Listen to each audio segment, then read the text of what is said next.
அழகின் தமிழ் மொழிக்கு உங்களை வரவேற்கின்றேன். நம்ம எங்கே போனாலும் நம்ம தேடுற எல்லாமே நமக்குள்ள தான் இருக்கு.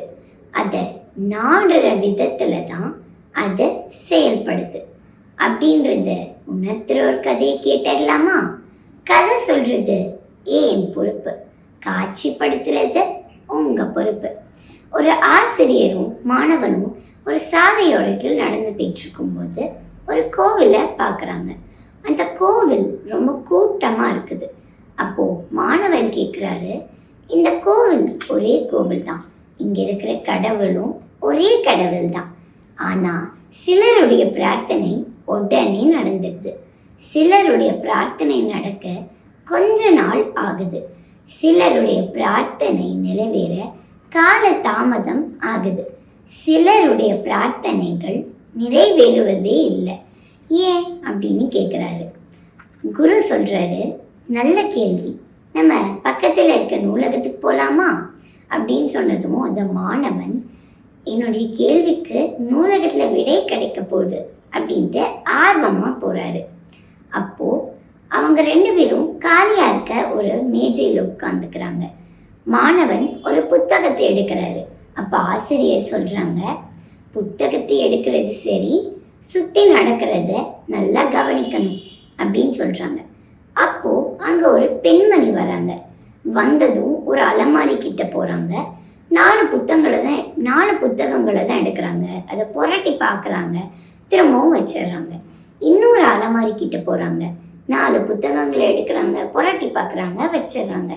இதே மாதிரியே அவங்க செஞ்சுக்கிட்டு இருக்காங்க. அடுத்து ஒரு பையன் வரான். வந்து ஒரு புத்தகத்தை எடுக்கிறான், 2 வரி தான் படிக்கிறான், வைக்கிறான்.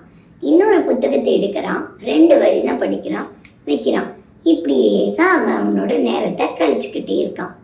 அடுத்ததும் ஒரு பையன் தான் வரான்.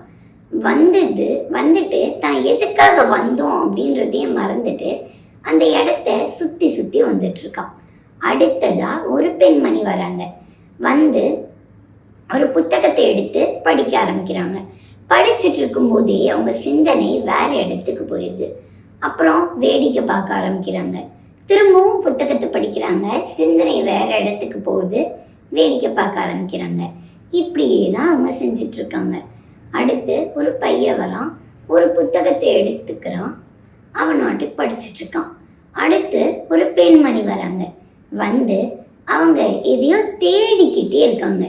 இப்படி தேடுதலையே அவங்க நேரத்தை முழுசாக கழிச்சிடுறாங்க. அடுத்து ஒரு முதியவர் வராரு. வரும்போதே சிடுன்னு வராரு. வந்துட்டு இந்த புத்தகம் இல்லையா, அந்த புத்தகம் இல்லையா, அன்னைக்கும் இல்லை, இன்னைக்கும் இல்லை, காட்சி பூச்சின்னு கத்துறாரு. நூலகம்தான் மௌனத்தை கற்றுக் கொடுக்குற முதல் பாடசாலை அப்படின்றதையே மறந்துட்டு அவர் உணர்ச்சி வசப்பட்டுட்டு போயிடுறாரு. அடுத்ததா ஒரு பெண்மணி வராங்க. வரும்போதே புன்னகையோட வராங்க. ஒரு மேஜைக்கில் சிதறி கிடந்த எல்லா புத்தகங்களையும் எடுத்து அலமாரியில் சுத்தமாக அடுக்கி வச்சுட்டு ஒரு புத்தகத்தை எடுத்து புன்னகையோட அதை ரசித்து ஆழ்ந்து முக பாவனையோட படிக்கிறாங்க. அப்போது அந்த மாணவனுக்கு தான் கேள்விக்கான விடை கொஞ்சம் புரிய ஆரம்பிக்குது. அப்போ அந்த குரு கேட்குறாரு, போகலாமா அப்படின்னு கேட்டதும் மாணவன் சொல்கிறான், போகலாம் அப்படின்னு சொன்னதும் நூலகத்திலேருந்து கிளம்பி ஆலயத்துக்கு வந்ததும் அந்த ஆசிரியர் கேட்குறாரு, உன்னுடைய கேள்விக்கான பதில் கிடைச்சிதா அப்படின்னு கேட்டதும் மாணவன் சொல்கிறாங்க, எனக்கு கொஞ்சம் புரிஞ்சுது, ஆனால் நீங்கள் உங்கள் வாயால் சொன்னீங்கன்னா இன்னும் தெளிவாக இருக்கும் அப்படின்னு சொன்னது. ஆசிரியர் சொல்கிறாரு, இந்த கோவிலுக்கு பல பேர் வர்றாங்க. சிலர் வந்த நோக்கத்தையே மறந்துடுறாங்க, சிலர் தேடுதலையே காலத்தை வீணாக்கிடுறாங்க, சிலர் எல்லாரும் வர்றாங்க நானும் வர்றேன் அப்படின்ட்டு இருக்காங்க, சிலர் மன அமைதியை தேடி வர்றாங்க, ஆனால் மன அமைதியே தொலைச்சிட்டு உணர்ச்சி வசப்பட்டுறாங்க. ஆனால் ஒரு சிலர் மட்டும்தான் தான் எதுக்காக இங்கே வந்திருக்கோம், எந்த நோக்கத்துக்காக வந்திருக்கோம், அதை எப்படி அடையலான்ற மார்க்கத்தை சிந்திச்சு செயல்படுவாங்க. அப்படின்னு ஆசிரியர் சொன்னதை கேட்ட மாணவனுடைய முக பாவனை மலர்ந்துச்சு. நம்ம எங்க போனாலும் அந்த இடத்துடைய ஆற்றல் என்னமோ ஒண்ணுதான். ஆனா அங்க வர மனிதர்களுடைய ஆற்றல் தான் வேறுபடுது. நம்ம எந்த இடத்துக்கு போனாலும் அந்த இடத்தோட பயனை நம்ம எவ்வளவுக்கு எவ்வளோ சாதகமா பயன்படுத்திக்கிறோமோ அவ்வளவுக்கு அவ்வளோ பலனை அனுபவிச்சு நம்ம நோக்கத்தையும் அடைய முடியும். நித்தம் நித்தம் புதுமை செய்வோம்.